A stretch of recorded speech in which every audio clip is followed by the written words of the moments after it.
So hello नमस्कार आदाब सत श्री अकाल, welcome to my YouTube channel Avinash sir classes. तो आज की वीडियो में हम लोग बात करने वाले हैं business studies chapter 1 nature and significance of management के पार्ट 3 के बारे में। इससे पहले पार्ट 1 और पार्ट 2 का वीडियो में मैंने पहले वाले जो चैप्टर में मतलब जो पहला पॉइंट था उसके बारे में डिस्कशन किया था। आप लोगों में से जिन्होंने भी वो वीडियो नहीं देखा है वो डिस्क्रिप्शन पे लिंक दिया गया है, उस पे जाकर के देख सकते हैं। और आप अगर चैनल में हमारे नए हैं तो चैनल को सब्सक्राइब कीजिए और वीडियो अगर पसंद आता है तो वीडियो को लाइक कीजिए और दोस्तों के साथ शेयर कीजिए। तो चलिए हम आगे बढ़ते हैं, nature and significance of management के पार्ट 3 के बारे में बात करते हैं। और ये पार्ट 3 हमारा लास्ट वीडियो होगा चैप्टर 1 के लिए। आज के वीडियो में चैप्टर 1 क्या हो जाएगा, अपना एंड हो जाएगा। तो चलिए स्टार्ट करते हैं। तो आज हम बात करने वाले हैं फंक्शंस ऑफ मैनेजमेंट के बारे में। किस चीज के बारे में बात करेंगे? Functions of management. मैनेजमेंट का टोटल कितना फंक्शन होता है? तो मैनेजमेंट का टोटल 5 फंक्शन होता है। मैनेजमेंट का टोटल कितना फंक्शन होता है? तो मैनेजमेंट का टोटल 5 फंक्शन होता है। क्या क्या फंक्शन है मैनेजमेंट का? पहला है प्लानिंग। प्लानिंग जिसको हम लोग क्या बोल सकते हैं? बेसिक फंक्शन भी बोल सकते हैं या फिर प्राइमरी फंक्शन भी बोल सकते हैं। इस फंक्शन में हम लोग क्या देखते हैं? इस फंक्शन में हम लोग ये काम करते हैं कि फ्यूचर में डिसाइड करते हैं या एडवांस में ये डिसाइड करते हैं कि कौन सा काम करना है, कब करना है, कैसे होगा, कौन सा लोग करेगा, उसका एबिलिटी क्या होना चाहिए और कितना खर्च हो सकता है और कितना समय लग सकता है। ये फ्यूचर में होने वाला जो भी घटना है उसके बारे में एडवांस में सोचा जाता है कि हमको आगे क्या काम करना है। उसी को हम लोग क्या बोलते हैं? प्लान।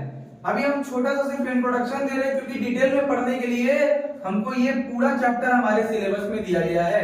क्योंकि प्लानिंग से लेकर के कंट्रोलिंग तक हमारा चैप्टर 4 से लेकर के चैप्टर 8 है, जिसमें हम लोग डिटेल में इस फंक्शन के बारे में बात करेंगे। फर्स्ट चैप्टर में जस्ट हम इंट्रोडक्शन दे रहे हैं। तो प्लानिंग का मतलब आप लोग समझ जाएंगे कि प्लानिंग क्या होता है। कि प्लानिंग एक ऐसा फंक्शन है मैनेजमेंट का जिसमें हम लोग डिसाइड करते हैं कि कौन सा काम करना है, वो काम कैसे करना है, कब होगा, कितना खर्च आएगा, किसके द्वारा किया जाएगा और किस प्रकार किया जाएगा। तो ये होता है प्लानिंग। दूसरा क्या है? ऑर्गेनाइजिंग। ऑर्गेनाइजिंग में क्या होता है? तो ऑर्गेनाइजिंग में जितना भी मतलब हम लोग का काम होता है उसको क्या किया जाता है? ग्रुप किया जाता है और अलग अलग डिपार्टमेंट में क्या कर दिया जाता है? एलोकेट कर दिया जाता है, जिससे सबको जॉब क्लैरिटी मिल सके कि हमको कौन सा काम करना है। एक होल वर्क को क्या किया जाएगा? स्मॉल लॉट्स में डिवाइड किया जाएगा और उसको डिफरेंट या फिर अमॉन्ग द डिफरेंट डिपार्टमेंट्स में हम लोग क्या कर देते हैं? एलोकेट कर देते हैं। तो ये होता है हमारा ऑर्गेनाइजिंग। ऑर्गेनाइजिंग के बाद तीसरा प्रोसेस है स्टाफिंग का। स्टाफिंग में हम लोग क्या करते हैं? हायर करते हैं जो कैंडिडेट एलिजिबल होता है जॉब के लिए, जिसके पास वो स्किल होता है, जिसके पास वो नॉलेज होता है, उसको हम लोग क्या करते हैं? जॉब के लिए हायर करते हैं। उसको हम लोग क्या करते हैं? जॉब के लिए हायर करेंगे। तो एक ऐसा प्रोसेस इसमें क्या किया जाता है? एम्प्लॉय को हायर किया जाता है या फिर ऐसे बोल सकते हैं कि राइट पर्सन को हायर किया जाता है राइट जॉब के लिए। राइट पर्सन को हायर किया जाता है राइट जॉब के लिए। उसके बाद है फोर्थ क्या होता है? डायरेक्टिंग। फोर्थ नंबर फंक्शन हम लोग क्या है? डायरेक्टिंग। डायरेक्टिंग में क्या होता है? जो भी वर्कर या एम्प्लॉय काम कर रहे होते हैं उनको हम लोग गाइड करते हैं, इंस्ट्रक्शन देते हैं, सुपरवाइज करते हैं या फिर मोटिवेट करते हैं। क्या करते हैं? और मोटिवेशन दिया जाता है ताकि काम को ठीक तरह से किया जा सके। तो ये फोर्थ अपना हो गया क्या फंक्शन? डायरेक्टिंग। फिफ्थ मतलब क्या है? कंट्रोलिंग। कंट्रोलिंग का मतलब कंट्रोल करना नहीं हुआ। कंट्रोलिंग का मतलब हुआ कि जो स्टैंडर्ड सेट किया गया था कि एक वर्कर को कितना काम करना है, वर्कर उसके अकॉर्डिंग काम किया है कि नहीं, ये इवैल्यूएशन करके या कंपैरिजन करके देखा जाता है।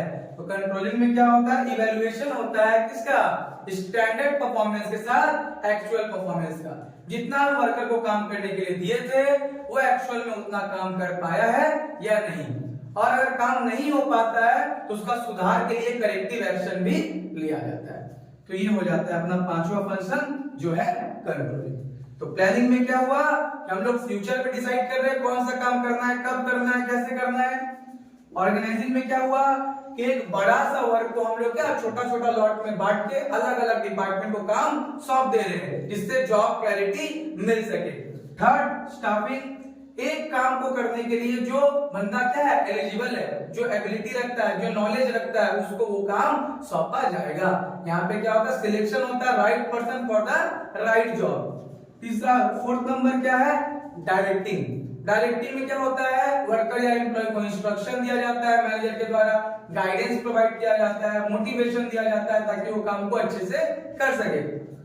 पांचवा हुआ कंट्रोलिंग। ये लास्ट फंक्शन ऑफ मैनेजमेंट भी बोल सकते हैं, और प्लानिंग को हम लोग क्या बोल सकते हैं, फर्स्ट फंक्शन। ये आ सकता है कौन सा, फर्स्ट फंक्शन और कौन सा लास्ट फंक्शन है। तो कंट्रोलिंग में क्या होता है, इवैल्यूएशन होता है या कंपैरिजन होता है, किसका, स्टैंडर्ड परफॉर्मेंस के साथ एक्चुअल परफॉर्मेंस का, और जो कमी रहता है उसके लिए करेक्टिव एक्शन भी लिया जाता है। तो मैनेजमेंट में सीरीज ऑफ फंक्शन इंक्लूड है, इसलिए मैनेजमेंट को हम लोग क्या बोल सकते हैं, प्रोसेस भी बोल सकते हैं। मैनेजमेंट क्या है, एक प्रोसेस है, क्योंकि इसमें सीरीज ऑफ फंक्शन क्या रहता है, इंक्लूड रहता है। ठीक है, हम लोग बढ़ते हैं आगे के टॉपिक पे, जो अपना लास्ट टॉपिक रहेगा, कोऑर्डिनेशन। तो अब बात करते हैं कोऑर्डिनेशन का। कोऑर्डिनेशन अगर नॉर्मल हम लोग बात में बोला जाए कि क्या होता है कोऑर्डिनेशन का मतलब, तो कोऑर्डिनेशन का मतलब होता है तालमेल बनाना। क्योंकि बिना तालमेल बैठाए कोई भी मतलब, क्योंकि मैनेजमेंट हम लोग क्या है, ग्रुप एक्टिविटी है, तो बिना तालमेल का कोई भी काम हम लोग पूरा नहीं कर सकते। तो कोऑर्डिनेशन क्या है, तो कोऑर्डिनेशन प्रोसेस है।